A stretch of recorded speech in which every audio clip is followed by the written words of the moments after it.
దీక్షా దివస్ కార్యక్రమంలో పాల్గొన్న మాజీ ఎమ్మెల్యే దాసరి మనోహర్ రెడ్డి ఈ రోజు పెద్దపల్లి పట్టణ కేంద్రంలోని బీఆర్ఎస్ పార్టీ కార్యాలయంలో పెద్దపల్లి బీఆర్ఎస్ పార్టీ ఇన్ఛార్జ్ మంత్రి కొప్పుల ఈశ్వర్ అధ్యక్షతలో దీక్షా దివస్ ను పురస్కరించుకుని కేసీఆర్ చిత్రపటానికి పాలాభిషేకం చేసి అనంతరం అమరవీరుల స్తూపం వద్ద అమరులను స్మరిస్తూ అమరులకు ఘన నివాళులు అర్పించి దీక్షా దివస్ కార్యక్రమాన్ని ప్రారంభించారు. ఈ కార్యక్రమంలో జిల్లా పార్టీ అధ్యక్షులు కోరుకంటి చందర్, మాజీ ఎమ్మెల్యేలు దాసరి మనోహర్ రెడ్డి, పుట్ట మధుకర్, మాజీ గ్రంథాలయ సంస్థ చైర్మన్ రఘువీర్, పార్టీ అధ్యక్షులు, బీఆర్ఎస్ నాయకులు, కార్యకర్తలు పాల్గొన్నారు.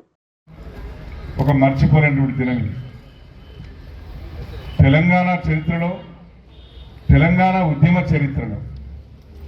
ఎందుకంటే తెలంగాణ రాష్ట్ర సాధన కొరకు ఈ దినమే ఒక సంకేతమైన దినం ఇది.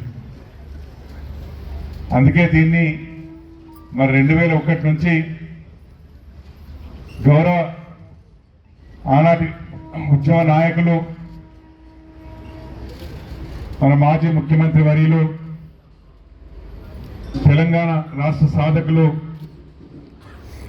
తెలంగాణ రాష్ట్రం ఏర్పడితేనే ఈ ప్రజలు బాగుపడతారు,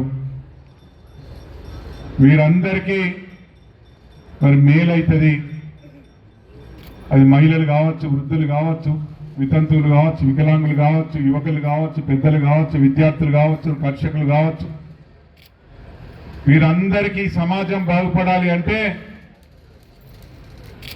మరి కేవలం తెలంగాణ రాష్ట్రం వస్తేనే ఇది సాధ్యమైతే ఒక గొప్ప విశ్వాసం, నమ్మకంతో ఆ రోజు 2001లో మరి మే 17న మరి సింహగర్జన ద్వారా మరి తెలంగాణ రాష్ట్ర సాధనే ధ్యేయంగా ప్రకటించడం జరిగింది. ఉద్యమాన్ని క్రమక్రమంగా నడిపిస్తూ మరి మళ్ళీ ఈ తెలంగాణ వచ్చుడో కేసీఆర్ దచ్చుడో అనే ఆలోచనతో తప్పకుండా నేను బ్రతుకుంటే తెలంగాణ తీసుకురావాలి అనే గొప్ప ఆలోచనతో మరి ఆ రోజు మరి ప్రపంచంలోనే గొప్ప ఒక శాంతియుత వాతావరణంలో ఎక్కడ రక్తం చెందకుండా, ఎక్కడ ప్రజలకు ఇబ్బంది కాకుండా ఉండాలని తనే స్వయంగా మరి నిరాహార దీక్ష చేపట్టి తన ప్రాణత్యాగానికి సిద్ధపడి ఆ రోజు మరి ఈ కార్యక్రమాన్ని తీసుకోవడం జరిగింది. దాని ఫలితమే ఇవాళ మరి ఆ రోజు 11 రోజుల పాటు నిరంతరంగా సాగినటువంటి నిరాహార దీక్ష ఫలితంగా మరి కేసీఆర్ చనిపోతారేమో అన్నటువంటి భయంతో ఆ రోజు యూపీఏ ప్రభుత్వం మరి పార్లమెంట్లో చిదంబరం గారి చేత తెలంగాణ ప్రక్రియ మొదలైంది అని చెప్పి ప్రకటింపజేయడం జరిగింది.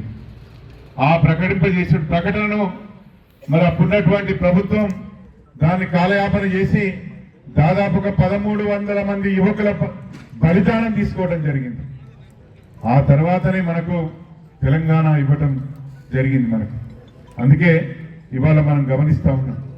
ఆ రోజు పెద్దలు గౌరవనీయులు మన తెలంగాణ జాతిపిత కేసీఆర్ గారి యొక్క ఆత్మ బలిదాన త్యాగం ఫలితంగానే చేయాలని ఒక తలంపుతోనే మనకి తెలంగాణ సాధించుకోవడం జరిగింది. బలిదానమైనా పర్వాలేదు కానీ తెలంగాణ సాధించి చేసుకోవాలన్న ఆలోచనతో మరి అందుకే ఇవాళ ఇదొక మర్చిపోలేని దినం. ఇది తెలంగాణ ప్రజలందరికీ ఈ దినమే తెలంగాణ మరి సాధింపజేసిందనడానికి ఇదొక తార్కాణం, ఇది నిదర్శనం. అందుకే ఇటువంటి గొప్ప దినాన్ని తెలంగాణ ప్రజలందరూ మరొకసారి తెలంగాణ చరిత్రను, ఉద్యమ చరిత్రను గుర్తు చేసుకుంటూ మరి జరుపుకునే సందర్భంలో మరి ఈ కార్యక్రమానికి పెద్దపల్లి జిల్లాలో ఏర్పాటు చేసి ఈ కార్యక్రమానికి మరి ముఖ్య అతిథిగా విచ్చేసినటువంటి ఈ కార్యక్రమ ముఖ్య నాయకులు, అతిథులు, మన గౌరవనీయులు పెద్దలు, మన ప్రియతమ నాయకులు, మన మాజీ మంత్రివర్యులు అన్నగారు శ్రీ కొప్పుల ఈశ్వరన్న గారికి, మరి జిల్లా అధ్యక్షులు శ్రీ సోదరులు మరి చందర్ గారికి, మా సోదరులు మరి పుట్ట మధు గారు, మంతని మాజీ శాసనసభ్యులు, మరి వేదిక పైన పెద్దలందరికీ, మరి ముందున్నటువంటి మా అక్క చెల్లెలు అన్నదమ్ములందరికీ, మరి ఇక్కడ వేదిక పైన పెద్దలందరికీ పేరు పేరున హృదయపూర్వక నమస్కారాలు తెలియజేస్తూ ఇవాళ ఈ ఒక మహత్తరమైన దినాన్ని ఇంత గొప్పగా జరుపుకోవడం